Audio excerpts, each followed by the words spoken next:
mesi, yo kay master tou bon mwen sa men. Kom nan basi mwen si nan bali men. Ay men sa nou men, master tou yu fè tirel la de ti babi la yo di akop gen master. Yo master, mon chè, mbalo men. Yo, jom prese la men, jom prese la. La show vwe mbalo. Se la show men. Yo so ba yon men la men. Adge la, fèm touton yon men. Mba ou men nou men. Mbo se men. Yo so kon men. Ou fèm mi men. Ma fèm men. Ti le di an le a wè kè si? Ti babi de. Fèm nou bay li pa kwen men. Ok, to kou, nou avyon le. Avyon le? Ki jan wè de sa? Yo wè de... I crash. Crash? Ok, sil ton bate. Di crashe? E ba sa? Bien sûr, ça crash. Ok. Pendant to be... Ok, e si pa moun kamyonet, ki jan wè de sa?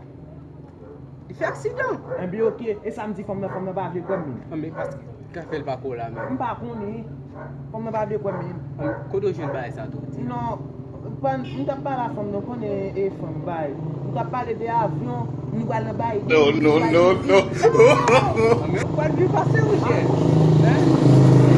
Sou ka vin ak suje sa, ou m'a pase, bien pressé ba sa, ou vin ak suje sa, vin bay dekontrole. Ou sot bwe men? Mba sot bwe nou men. Men e de bay di nou tap pale mti chéri, je bay yo la. Si pendant nou avyon, pendant l'avyon nan lè, nou crash. Parce que l'avyon deson a terre, nou crash. Bravo? La me di lè nan lè, nou crash, l'avyon deson, nou crash.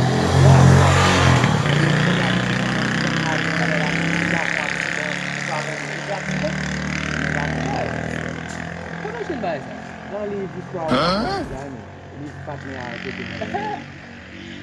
Ou vin an bail ça ou bien? Non, e ba mwen vina. Mba djwe nan Biden nou ta wale, na pale de Biden. Biden ça, ha Biden vin fè nan bail sujet ça vin Non, pale. mi se te vwe chache men, ni te anvi fèm monte avyon. Paske li Non. wè jema Ouais, fwa sa mpa pren sa nan mwen. Ou kolon mwen, gen de ba ou kon dim, fwa sa mpa pren sa nan mwen.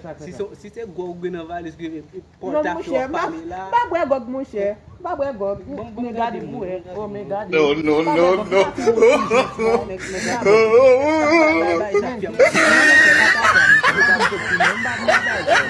Eti mwen l'eglise met mwen de fè. Fè prachan de amen. Fon viwe pou sa. On va sou. Ah, mwen chè, mba ka bon mati. Mwen prachan. Tout sa mwa fè pou. Mwa fè pou tekst pou. La bon? Tan kon David ou tekst sa mwa fè pou wa. Mwen tekst ou bien tekst? Mwen pis kwe feks? No. Koman ba? Feks. Yo, kite la ou mwen. Yo, nan pa